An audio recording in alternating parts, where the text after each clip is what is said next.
Sir నమస్తే sir. నమస్తే అండి.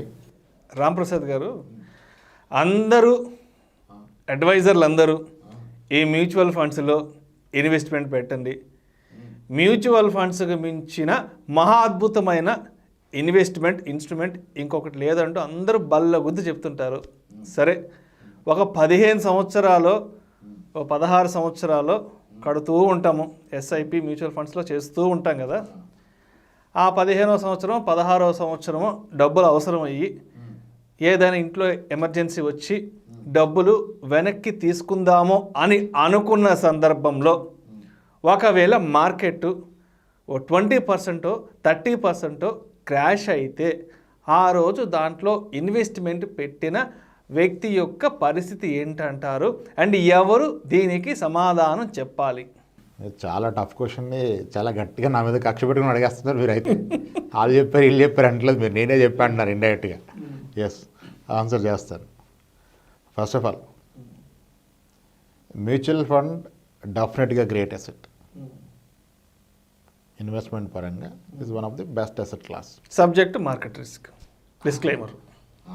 మార్కెట్ రిస్క్ ఉంది, అందుకనే కదా మ్యూచువల్ ఫండ్ పెట్టే వ్యక్తి నువ్వు ఎందుకు పెడుతున్నావు అనేది తెలియకపోతే పెట్టొద్దని చెప్తున్నాం ఫస్ట్. ఓకే, ఎందుకు పెడుతున్నావో తెలిసినప్పుడు ఎంతకాలం పెట్టగలవో తెలుస్తుంది.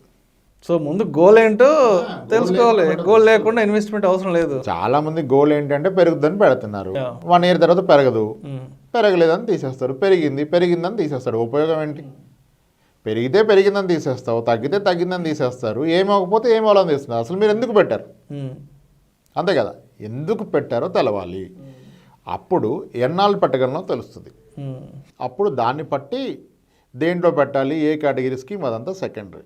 సరే, మీరు అన్నట్టుగా మీ ప్రశ్నలో 10 ఏళ్ళ తర్వాత 15 ఏళ్ళ తర్వాత సన్నగా మార్కెట్ కరెక్షన్ వస్తే ఏంటి? ఓకే, ఫస్ట్ మీరు ఎందుకు పెట్టారో తెలిస్తే అకార్డింగ్లీ కొన్ని స్ట్రాటజీస్ వాడాల్సి ఉంటుంది. 15 ఏళ్ళ తర్వాత నాకు డబ్బులు అవసరమైన పక్షంలో 3 ఏళ్ల ముందుగానే మ్యూచువల్ ఫండ్ నుంచి బయటికి వెళ్ళిపోవాలి. 3 సంవత్సరాల ముందుగానే తీసి ఎఫ్డీలోనో లిక్విడ్ ఫండ్లోనో ఎక్కడో పెట్టుకోవాలి. ఎందుకు?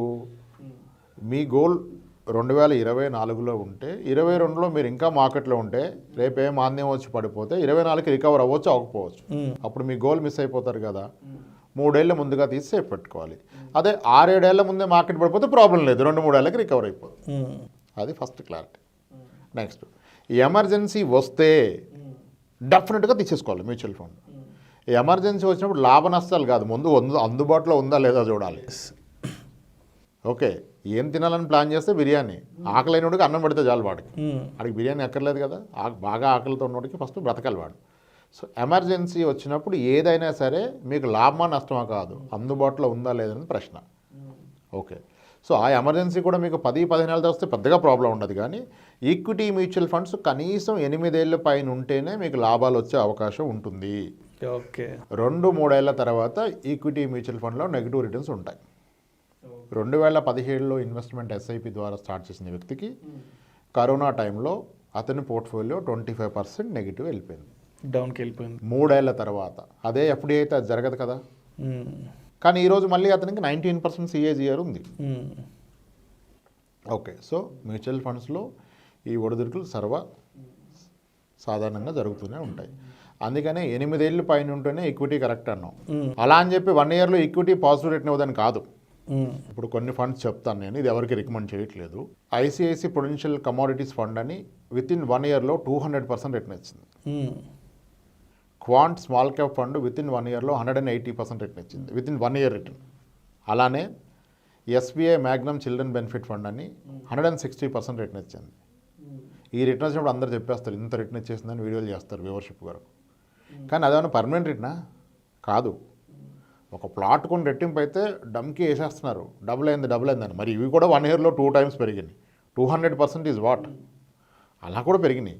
కానీ అది స్టాండర్డ్ కాదు. మీరు 10 ఏళ్ళ రిటర్న్ ఏంటి చూడాలి, 15 ఏళ్ళ రిటర్న్ చూడాలి. ఎస్, కమింగ్ టు మీ క్వశ్చన్. ఇప్పుడు ఓకే, ఒక వ్యక్తి, మనకి మ్యూచువల్ ఫండ్స్లో ఒక పాపులర్ ఫార్ములా ఉంది, 15 ఈజ్ ఈక్వల్ టు 1 crore అని చెప్తారు.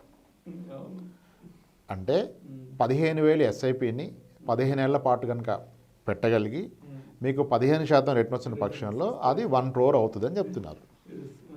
ఇది ఎందుకు చెప్తున్నారంటే as and today mutual fund ఇండస్ట్రీలో ఉన్న overall equity funds which are 15 years and above old ఉన్న వాటిలో almost 85% of the funds return. So కాబట్టి కాన్ఫిడెంట్గా ఈ రివ్యూలు చెప్తున్నారు. ఓకే, ఇప్పుడు మీరు అన్న ప్రశ్నకు వస్తాను. ఒక వ్యక్తి 15 ఏళ్ళుగా 15,000 ఎస్ఐపి పెట్టాడు. రేపు అన్న రోజు ఎమర్జెన్సీ వచ్చి డబ్బులు అవసరమైంది, ఎమర్జెన్సీనో ప్లాన్ చేసిందో వచ్చేసింది 15 ఏళ్ళ తర్వాత. ఇప్పుడు 15 ఏళ్ళలో 15% వచ్చి ఉండే అవకాశం పుష్కలంగా ఉంది. సో ఇతను 15 ఏళ్ళుగా ఇన్వెస్ట్ చేసింది 27 లక్షలు, అది ₹1,00,00,000 అయిపోయింది.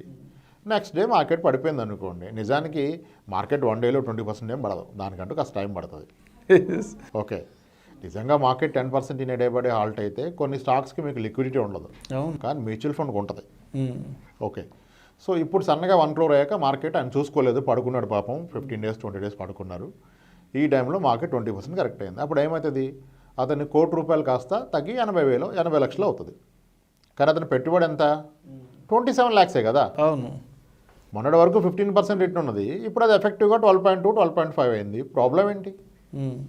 దీన్నే మార్జిన్ ఆఫ్ సేఫ్టీ అంటారు. This is called margin of safety. ఎంత ఎక్కువ కాలం మీ ఇన్వెస్ట్మెంట్స్ మీరు కొనసాగిస్తే అంత సేఫ్టీ పెరుగుతుంది మీకు. ఇప్పుడు 15 ఏళ్ళు ఉన్న వ్యక్తికి 20% మార్కెట్ పడిపోతే కూడా ఇప్పటి వరకు 15% రిటర్న్లో ఉన్న వ్యక్తి 12.5కో ఎక్కడికో పడిపోయాడు.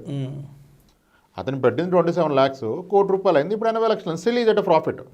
కానీ లాస్ట్ ఇయరే ఒక వ్యక్తి ₹1,00,00,000 పెట్టాడు, లాస్ట్ ఇయర్ ఇన్వెస్ట్ చేశాడు, ఇప్పుడు మార్కెట్ 20% పడిపోతే ఈజ్ ఎట్ 20% లాస్.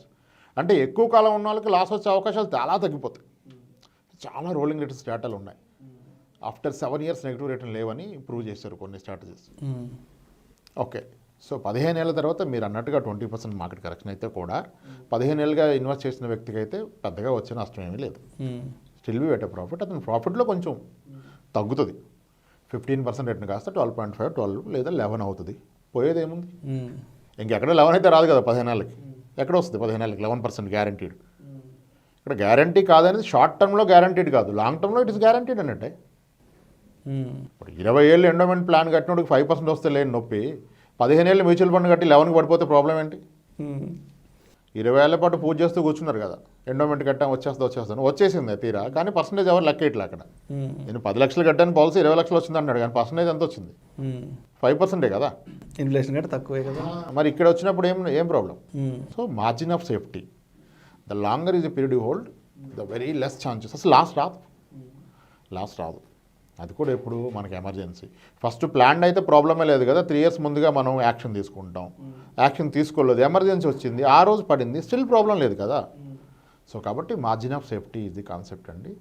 మీరు ఎక్కువ కాలం ఉంటే వచ్చిన లాభాలు తగ్గుతాయి కానీ నష్టాలు రావు. వచ్చిన లాభాలు తగ్గుతాయి కానీ నష్టాలు అయితే రావు. Thank you sir, thank you so much Ramaprasad garu. Thanks అండి.